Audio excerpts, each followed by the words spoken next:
Of you, but before that, we'd like the Lieutenant Governor, the public. নিউইয়র্কের governor নির্বাচনে লড়ছেন Antonio Delgado. সম্প্রতি Jamaica সেন্টারে বাংলাদেশি কমিউনিটির সাথে এক নির্বাচনী মতবিনিময় সভায় মিলিত হন ডেলগাডো। নির্বাচনী মতবিনিময় সভায় উপস্থিত ছিলেন বাংলাদেশি কমিউনিটির বিশিষ্ট ব্যক্তিবর্গ। ডেলগাডো বলেন, তার নির্বাচনী ম্যানিফেস্টো 4টি মূল স্তম্ভে: বাসস্থান, শিশু সেবা, স্বাস্থ্যসেবা ও মজুরি, যা অর্থনৈতিক ও সামাজিক ন্যায়মুখী পরিবর্তন ত্বরান্বিত করার উপর কেন্দ্রীভূত। তার এই প্রোগ্রামগুলো প্রচলিত রাজনৈতিক চক্র বা কর্পোরেট লবিগুলোর বিরুদ্ধে জনসাধারণের পক্ষে দাঁড়ানোর প্রতিশ্রুতি প্রকাশ করে।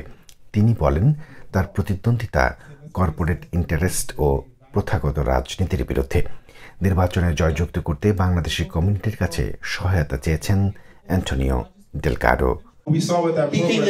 Yeah, I did answer, but just to know, right now, even before we get back to how the decision was made, the fact that there's a refusal to own up to the messiness of the whole thing, right? The fact that the governor's being dragged through this process of being forced to, okay, maybe we'll extend the timeline, when clearly something is going wrong. You know, the caretakers aren't being paid.